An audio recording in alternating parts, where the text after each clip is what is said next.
Criticism का next chapter start करेंगे। हम लोगों ने अपना प्लेटो का ढंग से पूरा कंप्लीट कर लिया है। We have completed the Republic, book 7, book 4, book 10, हमने सारा उसका कंप्लीट कर लिया है। आज हम लोग अपना नया अध्याय, नया चैप्टर, नया क्रिटिक, ग्रीक क्रिटिसिज्म में स्टार्ट करने जा रहे हैं, and that is Aristotle. So today we are going to start Aristotle, who is a very important critique in the history of criticism. Because अगर हमने प्लेटो पढ़ा है, सोक्रेट्स पढ़ा है, तो ऑब्वियसली बिना एरिस्टोटल के क्रिटिसिज्म शुरू नहीं हो सकता, खत्म नहीं हो सकता, तो we have to start Aristotle. Aristotle also belongs to the age of Plato. He was a student of Plato. He was a disciple of Plato. उसका स्टूडेंट था, उससे पढ़ा था. So हमें इसके टाइम पीरियड, इसकी एजेस के बारे में पता होना चाहिए. Basically Aristotle belongs to 384 to 322 BCE and ये contemporary है प्लेटो के. प्लेटो died in 48, तो he spent many years with him as a student. काफी चीजें इन्होंने उससे सीखी, फिलॉसफी वहां से सीखी, क्रिटिसिज्म, पोइट्री, रेटोरिक्स, ये सब इन्होंने प्लेटो से ही सीखा है. बट आज हम अपने इसमें देखेंगे कि basically why Aristotle is more important than Plato. अगर हम अपनी चीजों को देखते हैं, अपने क्रिटिसिज्म को देखते हैं, तो हम हमेशा प्लेटो को ज्यादा इंपॉर्टेंस देते हैं. प्लेटो के अकॉर्डिंग हम एरिस्टोटल को ज्यादा इंपॉर्टेंस देते हैं. तो हम एरिस्टोटल को ज्यादा इंपॉर्टेंस क्यों देते हैं? क्योंकि ये पहला ग्रीक या वेस्टर्न लिटरेचर का या वेस्टर्न वर्ल्ड का, he is the first person who invented many things, who is considered as a scientist, who is considered as a philosopher, who is considered as a critic, a poet, a person who understands every genre of the life. So it's not about literature, every genre of life, mind it. So he understands every genre of life. इन्होंने life में जितनी चीजें होती है, जितने हम studies को जानते हैं, उन सारी स्टडीज के ऊपर वर्क लिखे, उन सारी स्टडीज के ऊपर इन्होंने काम करा है एंड हमें कुछ ना कुछ नॉलेजेबल देते गए हैं. अगर हम इनकी बुक्स के ऊपर जाते हैं, इनके वर्क्स के ऊपर जाते हैं, तो he has not left any of the field. इन्होंने कौन कौन से वर्क लिखे हैं? इनका वर्क है physics, metaphysics, mathematics,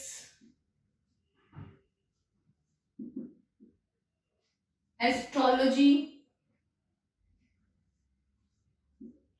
astronomy,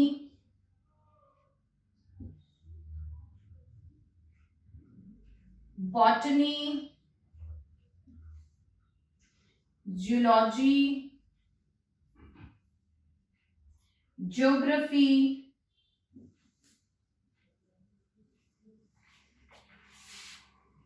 philosophy.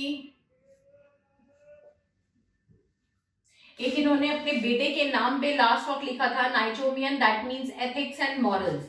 सो उसको मैं एथिक्स एंड मॉरल से लिख रही हूँ बिसाइड नाइचोमियन, क्योंकि वो उनके बेटे का नाम था. Ethics and morality, politics, poetics.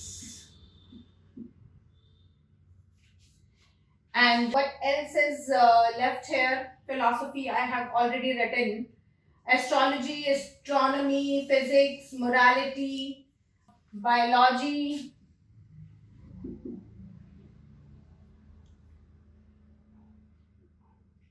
That is what he has written. And सबसे important channels के अंदर इनके यही works आते हैं. But हमें जो main consider करना है, हमें जो main जिस पे काम करना है, दैट इज पोएटिक्स. हमें केवल इस वर्क को लेके आगे चलना है. बाकी रेस्ट इज द फील्ड जो इन्होंने अपने सर्च करे. थोड़ा थोड़ा सा आइडिया मैं इसमें दे देती हूँ. अच्छा, इसमें एक और है rhetorics, which is also very important. इन्होंने पूरा वर्क लिखा था, रेटोरिक्स ही है.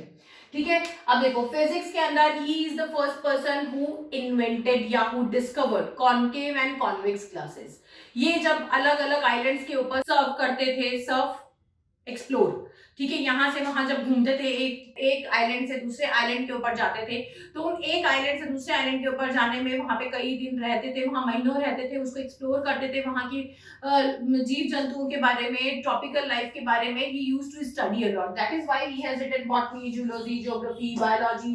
ये सारे वर्क्स इन्होंने लिखे हैं. तो he was the first person who invented you discovered convex and concave glasses in western world और ग्रीस। ये सबसे पहले वो थे जिन्होंने कॉन्वेक्स और कॉन्केव ग्लासेस ढूंढा। उसके बाद मेटाफिजिक्स के अंदर ही talked about the metaphysicalities of literature and poetries, कि उसके अंदर जो ये दूर दराज की बातें करते हैं, इमेजिनेशन की बातें करते हैं, जो थॉट्स की बातें करते हैं, वो थॉट्स इतने दूर तक के हमारे पास कैसे आ जाते हैं, what is the physics and metaphysics, एक चीज के अंदर दूसरी चीज घुसी हुई किस तरीके से होती है, how they can be departed, how they can be separated, how they can be mixed. So इन्होंने यहाँ पे मेटाफिजिक्स के अंदर ये सारी चीजें की। He talked about the mathematics as well.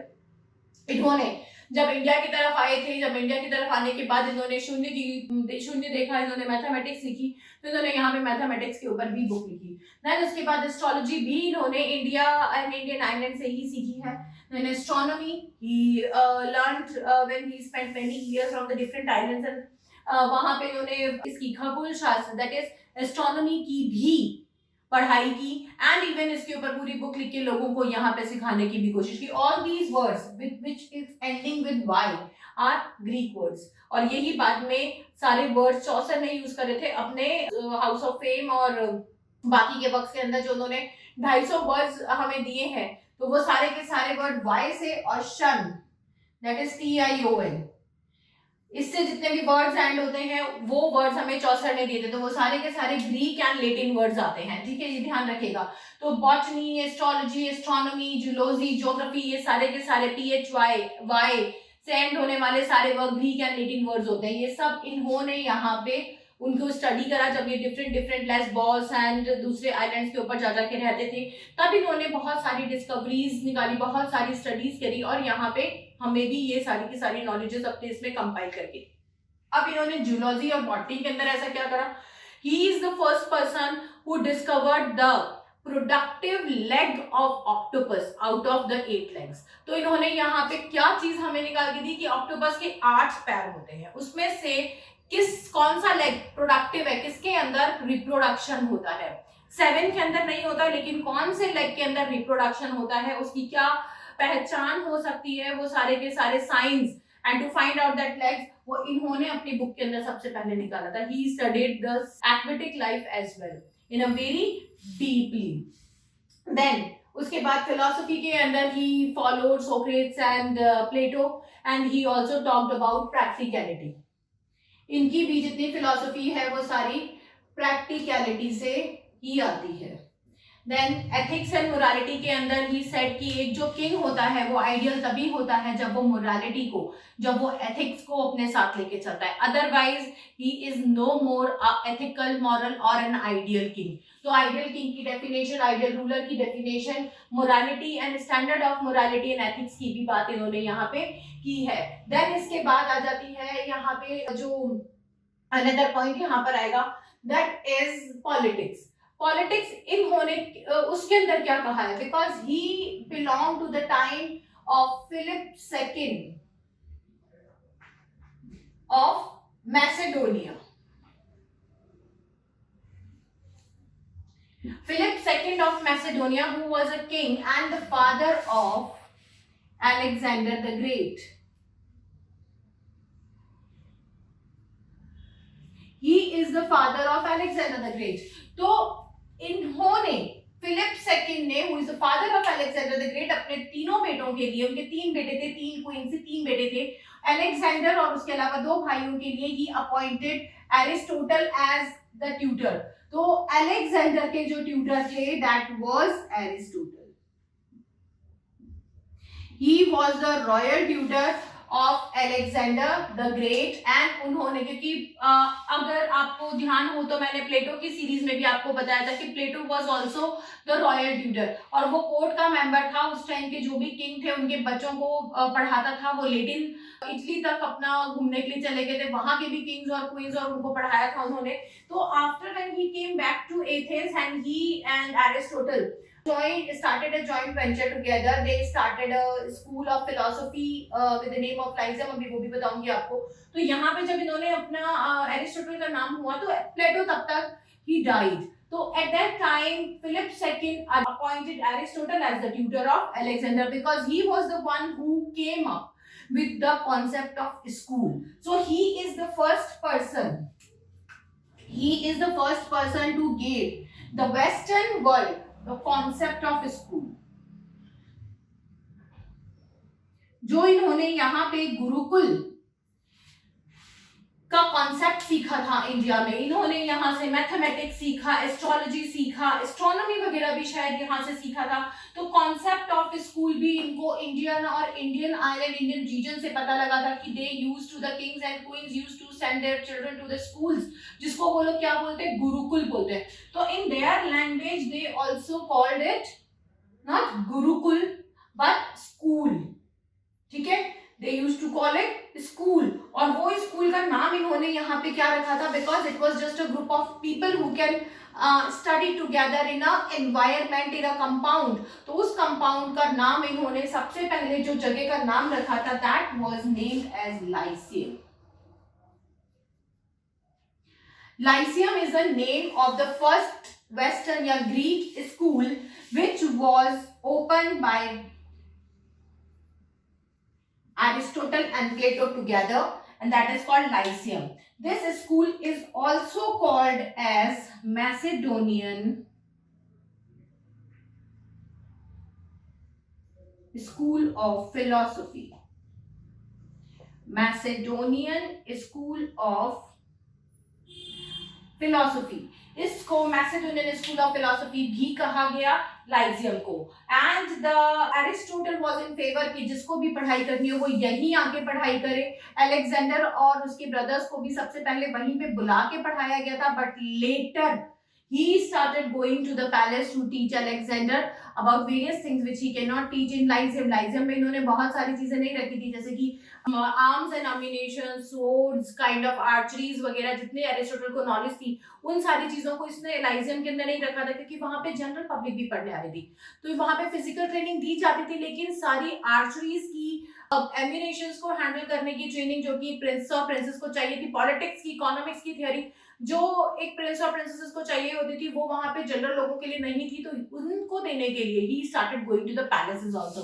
अब इसी में एक चीज और ध्यान आती है, रिटोरिक्स और यहाँ पे जितने भी वर्क्स मैंने लिखे हैं, I want to add one more, economics. इन्होंने इकोनॉमिक्स पे भी वर्क लिखा है, बिकॉज यू ऑल नो कि हम इनको इकोनॉमिक्स एंड एजुकेशन दोनों ही सब्जेक्ट के अंदर पढ़ते हैं। एजुकेशन और इकोनॉमिक्स दोनों में ही इनकी डेफिनेशंस आती हैं, इनकी फिलॉसफीज आती है। तो he belongs to each and every field of study.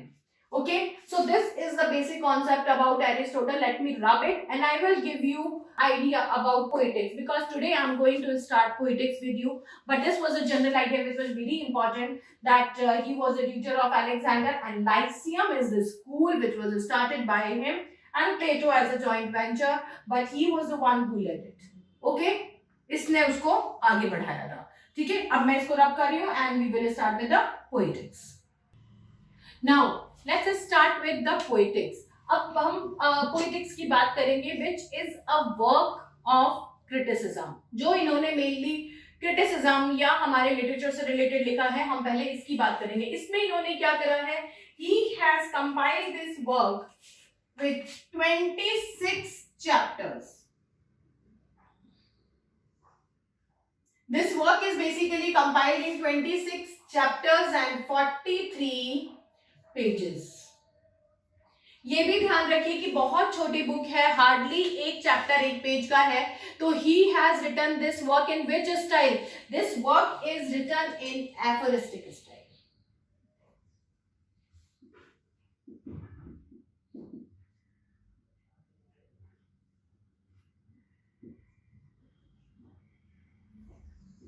Aphoristic style of writing, जिसमें कम शब्दों में बड़ी बात की जाती है, that is also adopted by Bacon. जब बेकन ने उसको स्लोगन फ्रेजेस की तरह यूज किया तो उसको हम बेकोनियन सिफर्स बोलते हैं, लेकिन जब एरिस्टोटल ने इसे यूज किया तो that is called as aphoristic style, which means सागर को गागर में भरना, लाइक गागर में सागर। जो हम लोग हिंदी एक कहावत है गागर में सागर, इट मींस कि छोटे में बड़ी चीज को ले लेना। तो that is aphoristic style which he has used in poetics. अब इन 26 चैप्टर्स को भी इसने ऐसे नहीं कि किसी में भी कुछ भी लिखा हो, obviously there is a proper division of 26 chapter in 6 parts. तो let me give you the division first. इन 26 चैप्टर्स का मैं आपको डिवीजन दे रही हूं. First chapter 1 to 6. 1 to 6 के अंदर इन्होंने क्या दिया है? 1 to 6 चैप्टर के अंदर he gave the complete introduction of literature,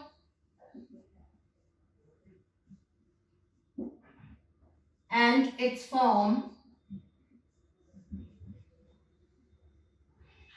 introduction of literature and its forms, and definition of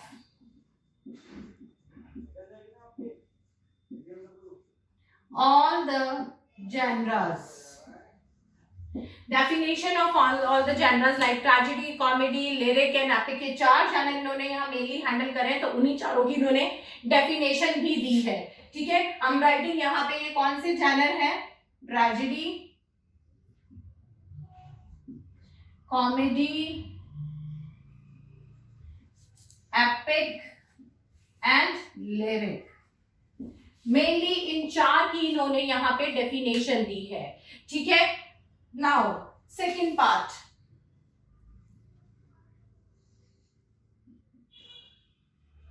chapter 7 to 19. Chapter 7 to 19 में इन्होंने क्या किया? This is the biggest part, क्योंकि यहाँ पे लगभग आपके 13 चैप्टर्स आ जाते हैं. इन 13 चैप्टर्स को मतलब कि 26 चैप्टर में से 13 चैप्टर, पूरा आधा बल्क इन्होंने किसको दिया है? That he has talked about tragedy only. तो यहाँ पे इन्होंने बात करी है ट्रेजेडी एंड इट्स कंपोनेंट.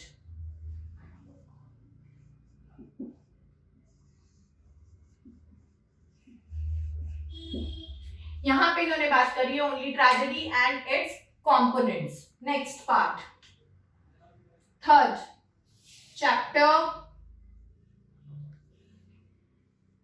20 से 22. Here he has given basically the idea of grammatical compositions.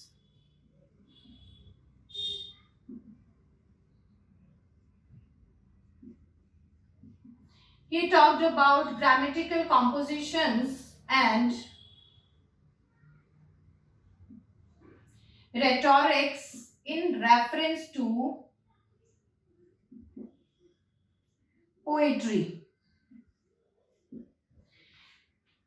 and drama. यहाँ पे he has talked about tragedy, comedy and epic. उनके comparative study इसने यहाँ पे करी है. ठीक है, तो I'm giving यहाँ ब्रैकेट में लिख रही हूँ comparative study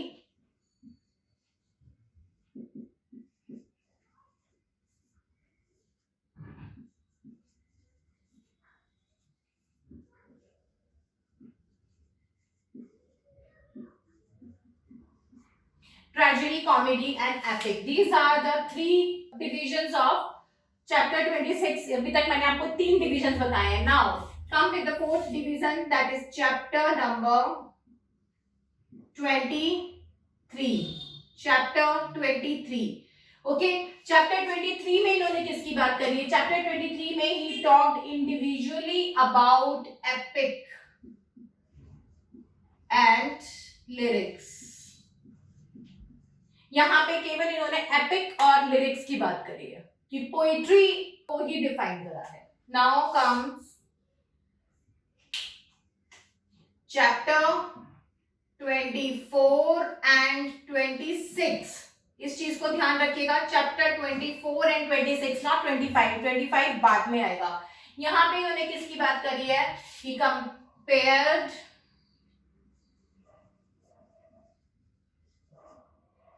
structures of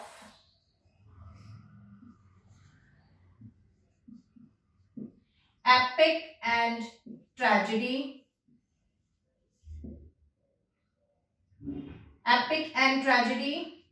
and comedy and tragedy. यहाँ पे ट्रेजेडी को कॉमेडी एंड एपिक से कंपेयर किया गया. उसके स्ट्रक्चर की बात की गई है कि what are the basic structure of tragedy and comedy, what are the structural difference between epic and tragedy. इस यहाँ पे इसकी बात करिए. And the last part obviously that is chapter 25. This is very important because इसके अंदर he has